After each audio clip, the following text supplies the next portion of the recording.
In terms of some of those agentic capabilities, you've written about moral machines. Can you walk us through what it means? So we set this problem for us. Can AI make decisions in morally sensitive cases? And can it even recognize when it's in a morally sensitive case? For example, my focus has been on moral decision making. I don't see anything out there that suggests to me that these systems are going to be good at moral decision making in ethically difficult situations. How do you define AGI and ASI? AGI is comparable to humans and can do anything that a smart human can do. Artificial superintelligence is then you've made this exponential leap way beyond, and they're going to pursue their own goals. Then, if we're lucky, as Marvin Minsky used to say, maybe they'll keep us around as the equivalent of house pets. Hello and welcome back to the Agentic Podcast. This is your host, George Bandarian, and today's guest is an internationally recognized speaker and thought leader for his work on AI ethics and governance. And we're going to have a really good discussion because as I present to lots of different audiences, including CEOs, boards, investors, a lot of the questions I get besides the excitement of AI are some of the downsides, right? How could this all go wrong? Is my data safe? What can happen? Can the AI press the nuclear button? And all of these important questions that we'll explore with our guest today. His notable works include co-authoring the book Moral Machines, Teaching Robots Right from Wrong, and also authoring A Dangerous Master, How to Keep Technology from Slipping Beyond Our Control. Previous roles he's held include chair at Yale's Interdisciplinary Center for Bioethics, and he's co-director of the AI and Equality Initiative at Carnegie Council. He's widely regarded as a leading voice on AI governance. Wendell Wallach, welcome, and thank you for joining us today. Thank you for having me.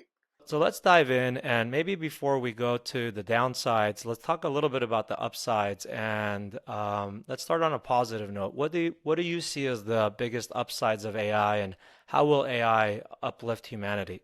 Well, human intelligence is truly remarkable, and in many ways able to do some things that I don't think we're going to see AI do for quite a while. But we are also limited. We're limited in our bandwidth. We're limited in how many thoughts we can keep in our mind at once. We have bounded rationality, as one of the fathers of AI once stated about human intelligence. And what I'm so excited about with AI is the way in which it can enhance or augment that.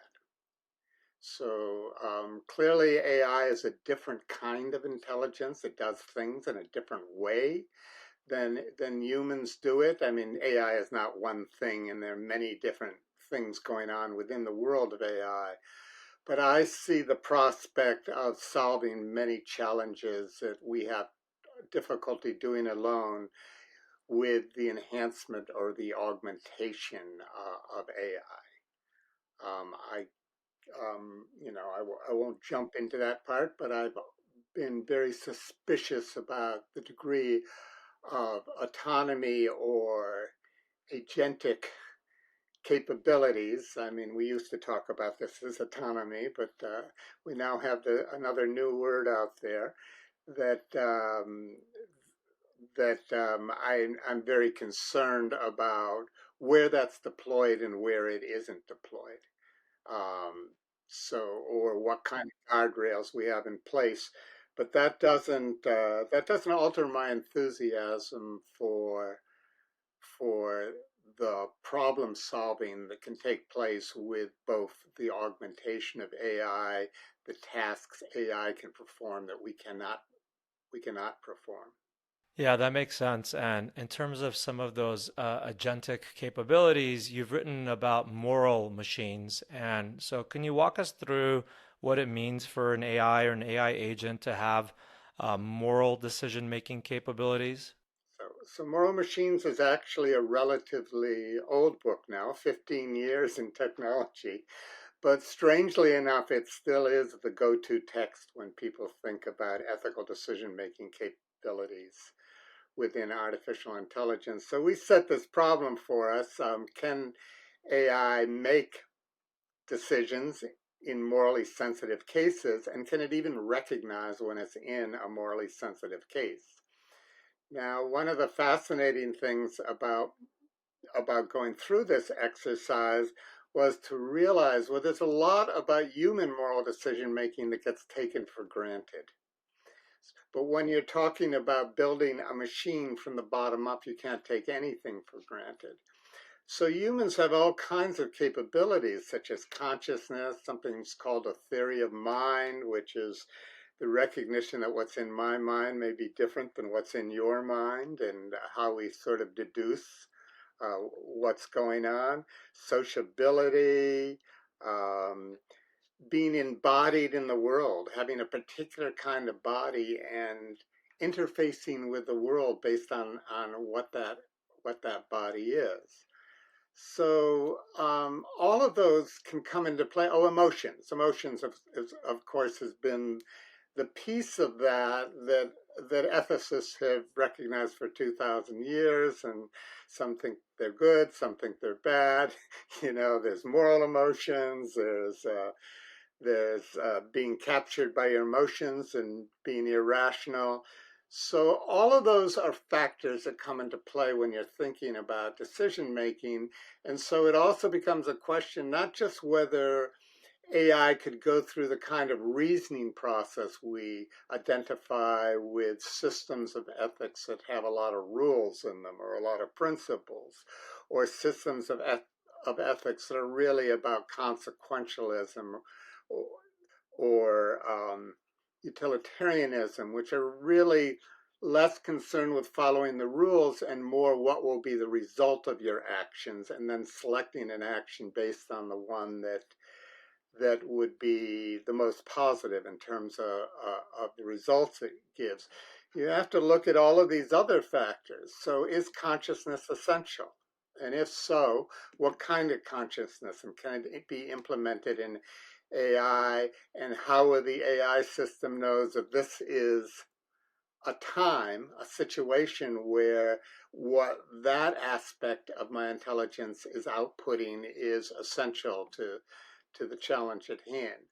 So in any case, we laid out the fundamentals of looking at moral decision making from the perspective of what's historically been human moral decision making, and whether that could be implemented in AI. And given that we looked at these other faculties, what we referred to as supra-rational faculties, meaning beyond reason, we started to come up with a model for moral decision making that was probably more comprehensive than it ever existed beforehand. So this book becomes about something much more than just whether AI can have moral decision making. Now, that said, almost nothing has happened since the book was written, except the book has gotten read. In fact, we're cited a couple thousand times, which is, quite remarkable for quasi-academic academic literature. So we're still the go-to text in that area, but a lot of people want to dismiss implementing that kind of moral decision-making faculties into AI, largely because a lot of the people in the tech industry, they're concerned with one central ethical issue, which is superintelligence. And they think superintelligence is going to be able to get around any kind of system of ethical reasoning or ethical sensitivities such as compassion and empathy, and just do whatever it wants to do. So they kind of treat the AI ethics problem as if it's a totally different problem that has very little to do with what's gone on in human history. I think that's small thinking. I think that is ignoring a lot of the challenges we have in ensuring that AI is going to be safe. And I think whether or not superintelligence is coming, or whether it's right around the corner, or still 50 or 100 years off, if not ever, never, that's in the meantime, we need to ensure that AI can be recognize ethically sensitive situations and respond appropriately to them. Gotcha. So the people that are, at the helm of this are a lot of the big tech companies. You've kind of dubbed them the tech oligopoly, and so we're talking about the Open AIs, Google's, Microsoft's, Anthropics of the world. So, why do you characterize them that way? It's not just the companies. There are other people who have to be included in that who have massive investments in AI, um, often have become the prime movers in some of these companies, but they're the venture capitalists or the people who made their first billion through some application that they then sold out, but that's left them with large war chests to be investing in the newer technologies. And so I guess what's the concern for these companies and people? What do they ultimately want? And how does that shape, things like data security, um, policies around ethics, access to AI resources, trust in the user market? Well, originally what they wanted was for government not to get in the way of their innovations. And they were given kind of a green card initially that at least for the social media companies, that they were not going to be held liable for content that was put on their sites by other parties, you and me in effect. But that was kind of a get out of jail free card that was initially put in place to stimulate innovation. Well, they want to be free to do what they want to do and do not want government to get in the way of squelching innovation. We have a cult of innovation in America, so they didn't need to be as worried about that. But the way they handled that was through the corporate capture of the legislatures. So they would basically go to the legislature. We have some people in our legislature who understand these technologies very well, but a lot of people don't. And so the line is, we can't let China leapfrog us. These technologies are too difficult for you to understand. You don't want to put laws in place that interfere with the innovation and the returns from that. So trust us. And by the way, here's $100,000 for your reelection campaign. So we've had, in effect, legislative capture, particularly in America. It's less true in Europe for a variety of different reasons. But AI alone is anticipated. Now, there's some critiques of these anticipations, but that it could be bringing in $10 trillion within 10 to 15 years, a year, every year. And the nature of the investment in American society is such that 90% of those, 90% of the returns, the productivity gains from that, are going to go to roughly the same people because they're the ones who hold the stock. So we're also moving into a time that probably comparable to the 1880s and early 20th century, when a small number of people had so much of the wealth that there was a question about whether we had a democracy at all or just have a ruling class. Gotcha. So there was definitely a lot there, and if we want to start to unpack some of that, I mean, I think part of it makes sense, right, to me, that, government at times has done bad regulation that stifled innovation. There's a lack of trust that they would get it right for AI. There is an important Cold War with China, and it is important that we win it. So you could kind of understand some of the rationale about some of the things that you said. But You said some things that I don't necessarily agree with. So, the Cold War with China.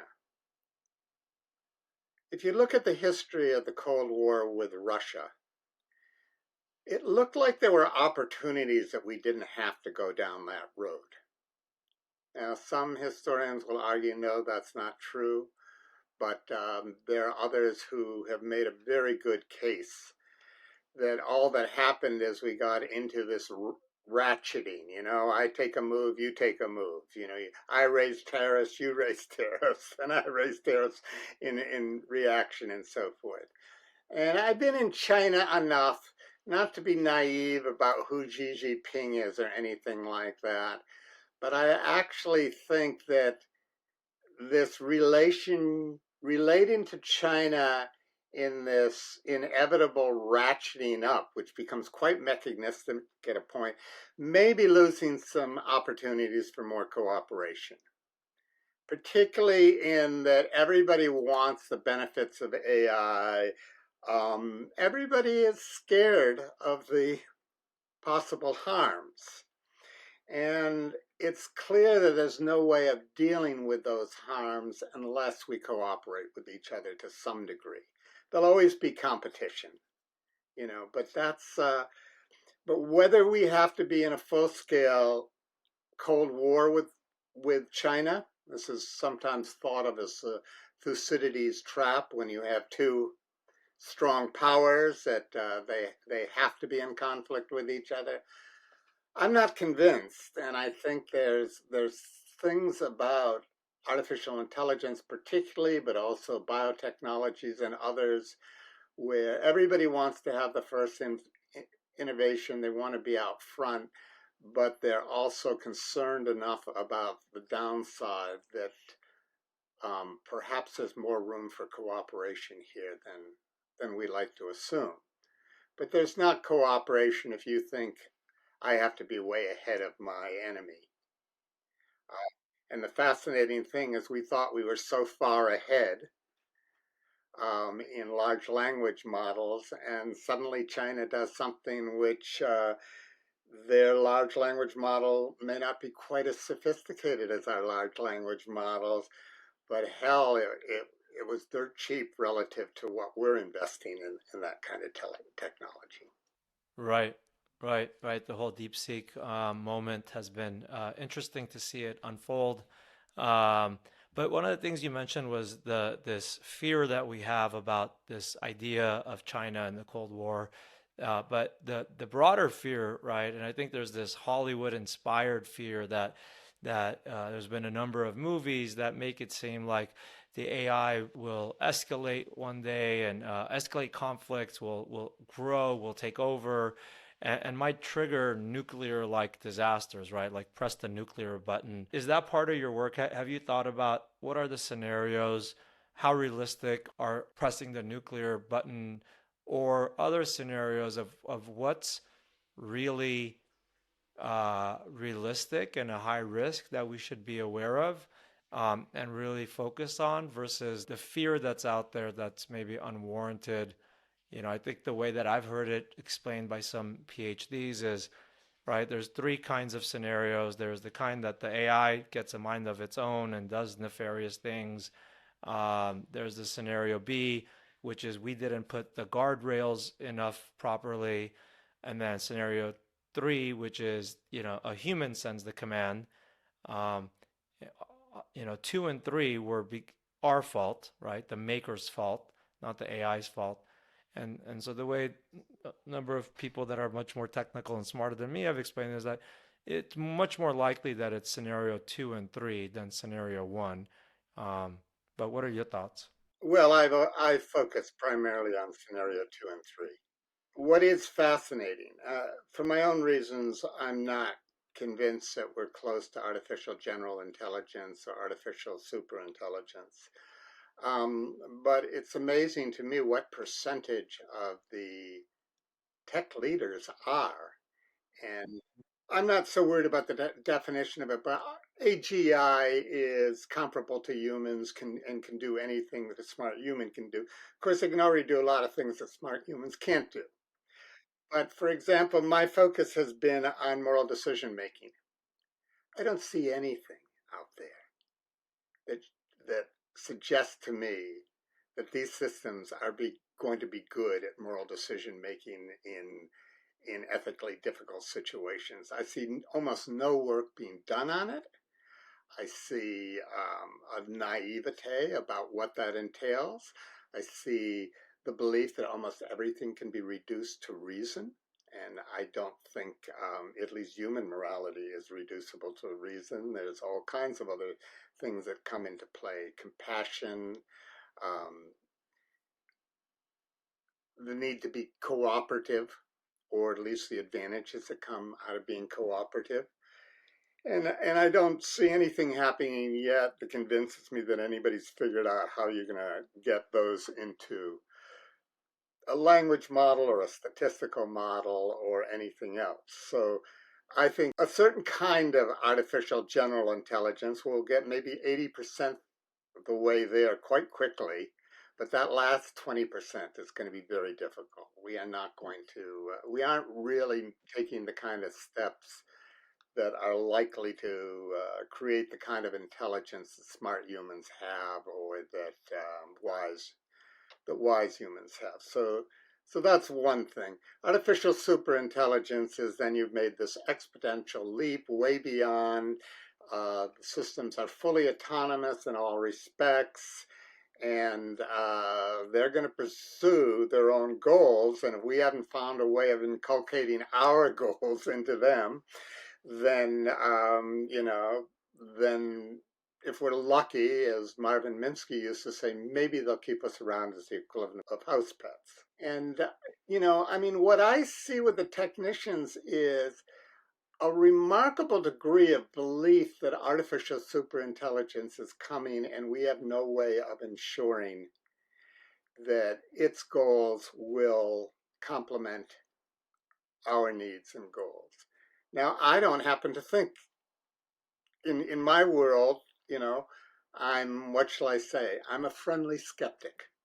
I'm friendly to the can-do engineering spirit, the, engineering spirit, but I'm skeptical that we know enough about what intelligence is to be able to put that in systems.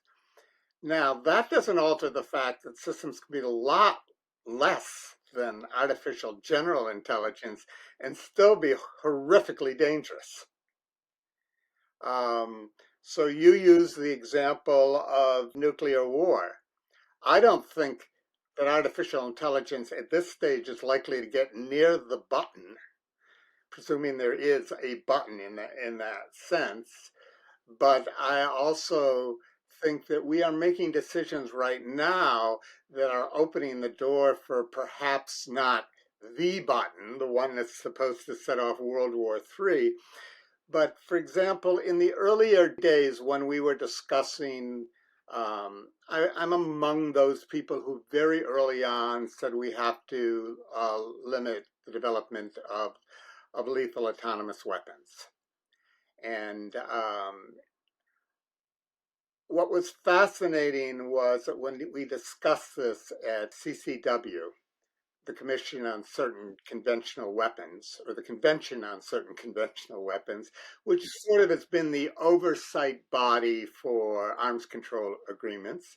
It's not the UN, but its meetings take place within the UN, and they're often the same people, but it is a separate body.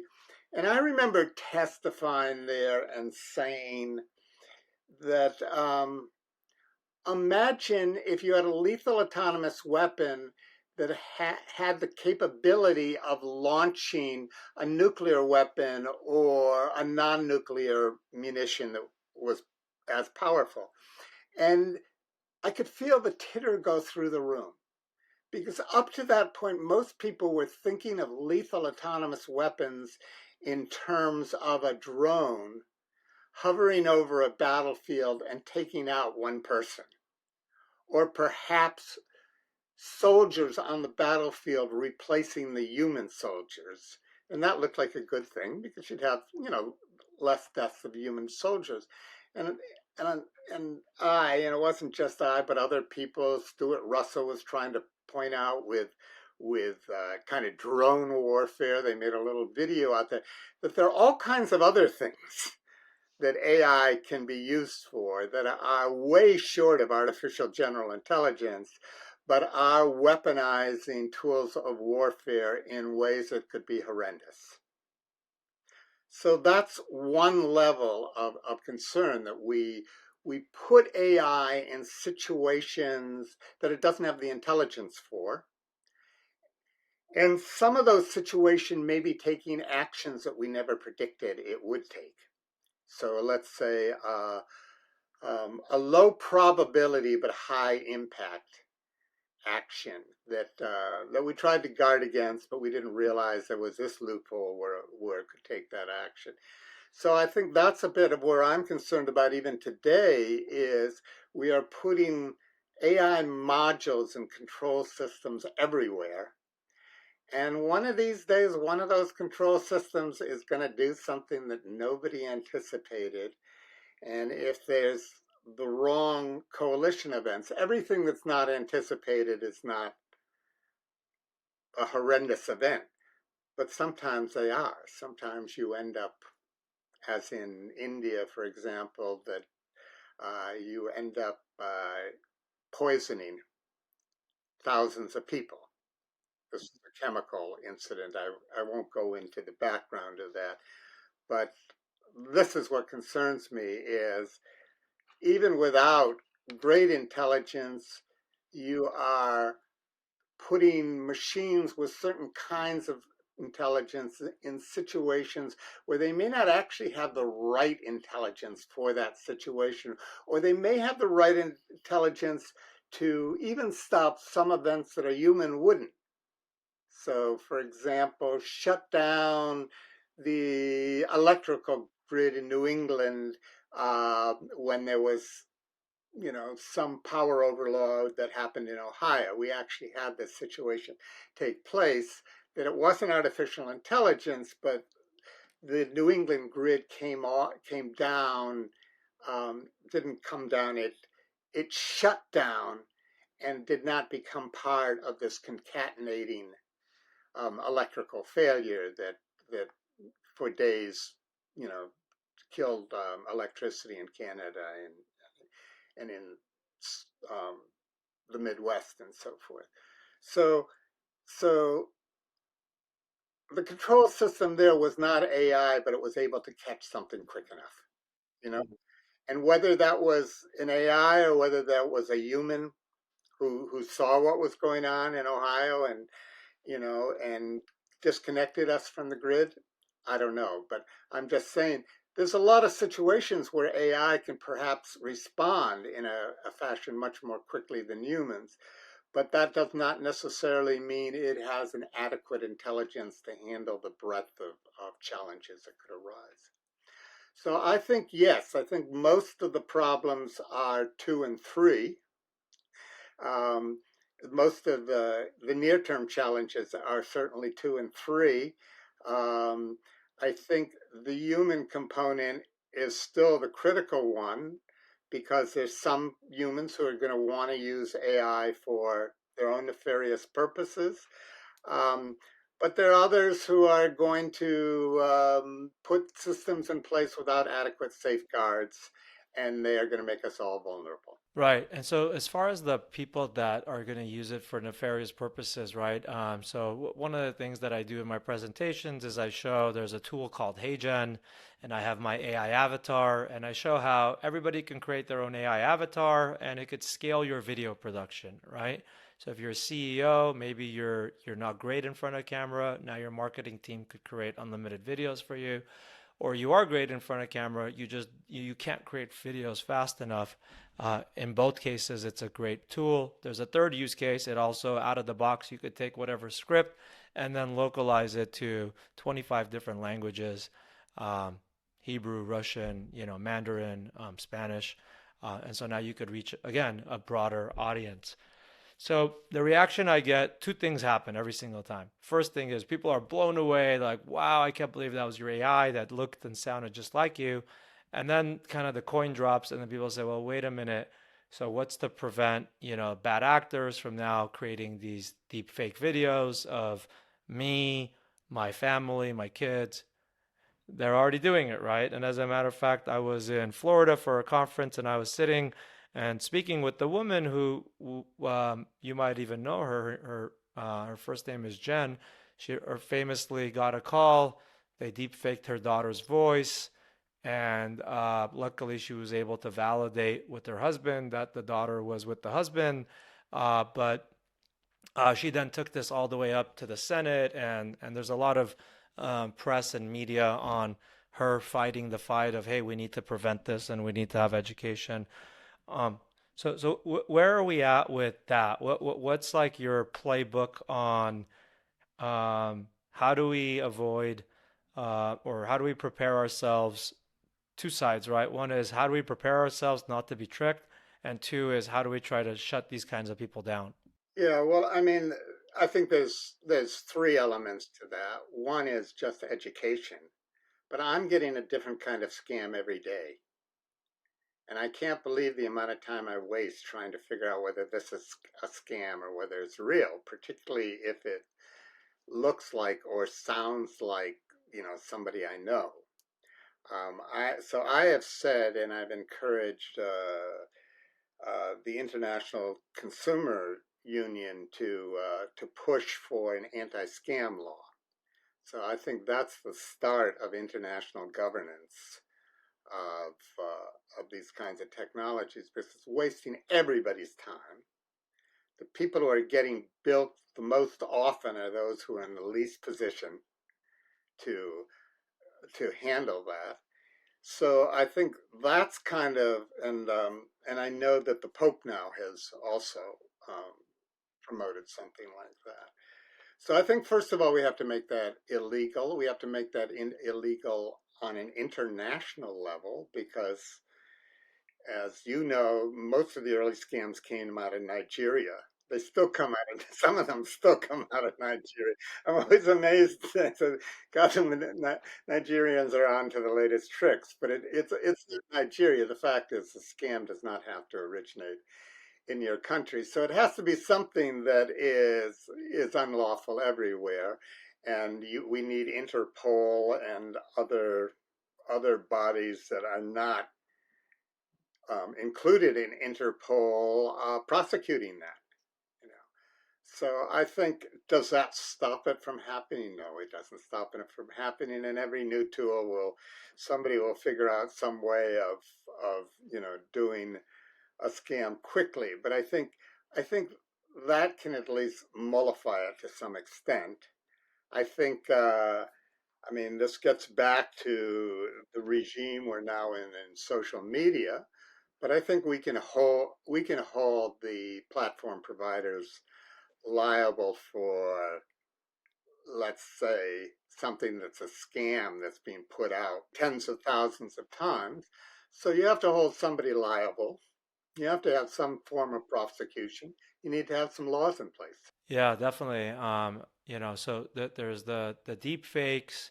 We saw that with the election tampering. We saw that with on social media. We see them on the phone calls.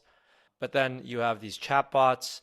We had that extreme case that should have never happened, where the kid was suicidal, and the chatbot said, "Well, you should do it," and then he actually went and did it, and now the mother and the family are suing the company. But then hopefully that never happens again. But you have other examples where these character kind of based girlfriend chatbots, and I think largely lonely guys are developing relationships, and I think that that's unhealthy largely. And my question is, what's the best way to address this, right? We want to give people some liberty to be able to have a new tool. It might help solve a little bit of loneliness and companionship to a certain extent, but we don't want it to have a negative effect where people are spending 8 hours talking to this thing and thinking it's really their girlfriend. Well, I mean, I don't know that we can legislate all of that. I don't know that all of it's going to go away. There's always going to be trade-offs of negative things that happen, but it seems to me that if we can get it right, let's say with automobiles, and I'm not talking about self-driving automobiles, I'm just saying that, when certain kinds of accidents happen, the corporations are held liable, or they at least have to have recalls and fix that item.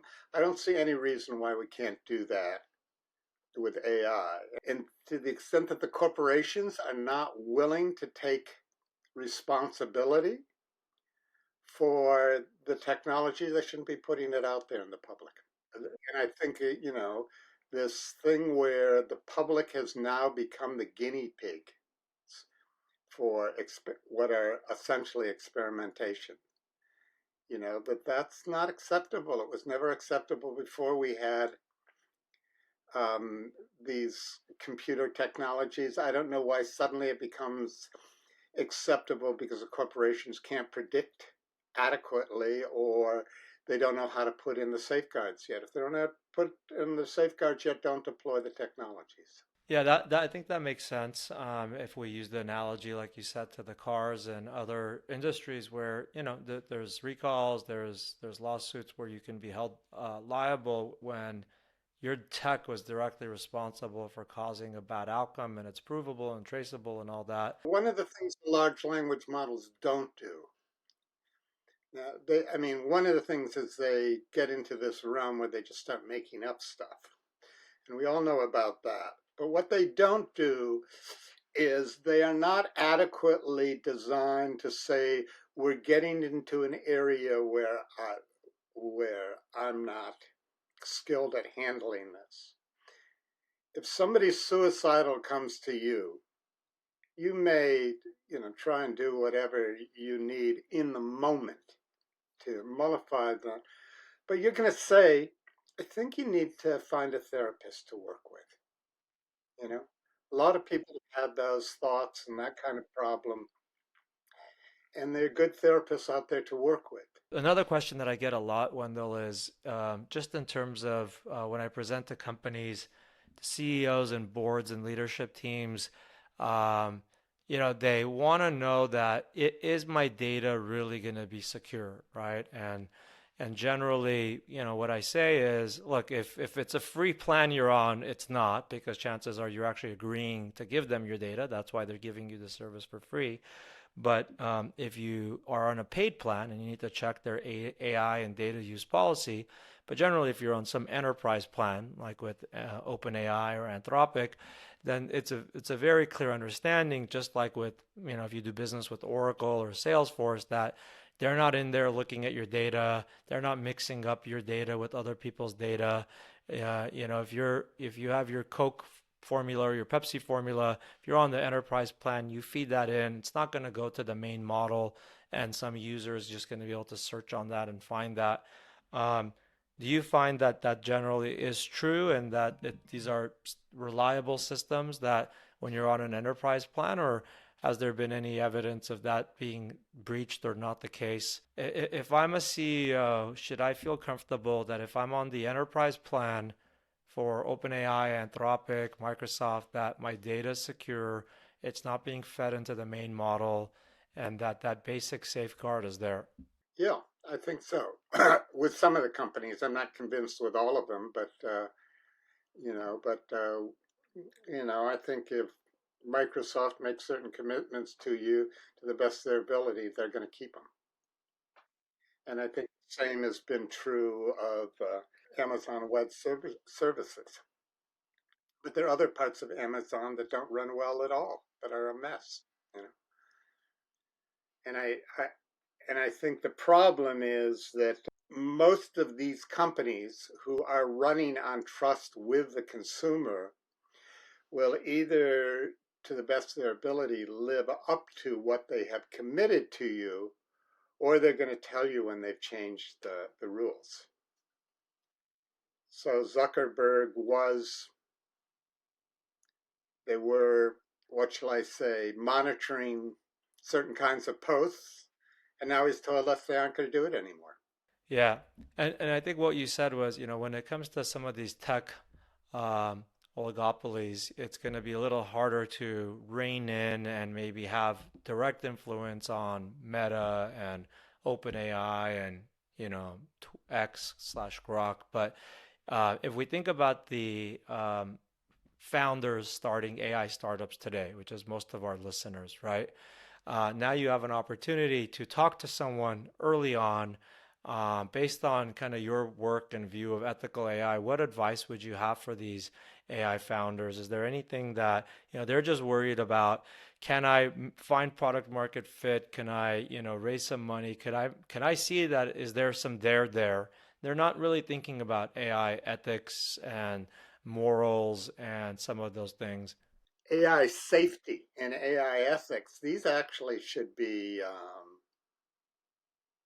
joint projects, whether they're government run or whether, we allow a certain degree of cooperation among these companies when they're working on AI safety or working on the tools. I mean, I would like to see them working on the tools so that the startup that doesn't have a budget to think about this at least gets a toolkit or somebody they can go to and they say, what am I responsible for? Is there anything out there that's available now? Like, do you have any advice, tips, tricks? Is there any resource? Is there anything? There are some things, IBM has put out some tools, and I think Microsoft has, but Amazon Web Services is, trying to put in some things across the board. But I think for all the talk about ethical AI and for all the talk about AI safety, the amount of money that's going into speeding up the development of essentially autonomous AI is unbelievable. And the amount of money that is going into ensuring that these systems are safe and the right guardrails are in place, it's pitiful. It's truly pitiful because the name of the game is if you're out there first with something, you're going to make a fortune. And and at least the laws right now are giving you enough leeway that you can do some pretty significant damage early on and get away with it. So, as we're wrapping up here, Wendell, is there anything I haven't asked you or any other important points that you feel is really important to make at this point? I think the essential point is right now is the dangers of AI are really human dangers. And the greatest danger is we are not flagging when the systems are unsafe or we don't know how to manage them and we aren't putting the guardrails in place and we aren't spending the capital we need to see how safe we can make these systems. Well, Wendell, that makes sense, and hopefully we'll see some progress on that in the coming year and years. The important thing is companies and um, countries, it all boils down. Teams are based on people and having the right people in the right seat. And I trust that David Sachs understands both sides of it and will hopefully help with this. When you were talking about all the components that need to go into a moral like decision making LLM, like consciousness is hard, but I mean it seems like there's an opportunity here. It seems like there's an opportunity to build a new LLM that has is solving the problem of moral decision making and then have that be the either the LLM or the API that's used to call on for the moral matters, right? Like escalate it to this decision system, this agent. So actually, OpenAI a few years ago, before they had their LLMs come out, there was a woman scientist, and she did basic moral decision making. She put a lot of situations to what was probably Chat GPT-3 or something like that, and got some very mixed results. But I think she was also very naive about what was involved in moral decision making. And the problem is there's like everything else in many levels. There's a rule for that, follow the rule, or this is a devilishly difficult problem and people disagree on how you handle it. And in any case, there are many different values that impinge upon it, and different values come into play in different contexts. So that's really sophisticated decision making. That's what we need wise people or wise teams to work on. That's not being given any attention at all. And everybody knows that sort of simple rule based ethical decision making is not adequate. I mean, Asimov proved that very well with all of his robot stories. They have three rules, hierarchically organized: one trump two and three, two trump three. And he said I could have written stories forever about where the system failed, with just those simple rules. Makes sense. It sounds like there's a tremendous opportunity for someone to figure that out. That would be something that I would probably invest in, and so would you, I would imagine. And the fact is, it's in the end, it's just something that if it could be worked out, then you find a way of putting it in. You sell it to most people who are selling different kinds of problem solving machines. But that doesn't solve the ASI problem. I mean, Asimov anticipated the ASI problem too, because he was going to embed his rules in the primary structure of the positronic brain. So the brain itself was, based upon those having the rules in it. His rules don't exist for anything today, and certainly not as we're developing military weaponry. That you can forget about the first rule: harming human beings is intrinsic to the task. Well, it'll be interesting to see where it all goes, and certainly would love to keep in touch. If you do see any exciting projects, research breakthroughs, startups coming through your work that you think I might be interested in looking at and investing in, please let me know. And I'm sure there'll be opportunities where I might want to tap back into you and maybe get your thoughts on something. So, I mean, I'm one of the older guys who's been around since pretty much, not the absolute beginning of this. Asimov was way before me, But the point is, there's some other very good people in this area and who think about different aspects of it. So if you get positive feedback, or even if you don't get positive feedback, maybe you should be pushing this a little bit more, and I'm happy to direct you to some of the other key players. okay, perfect. Sounds great.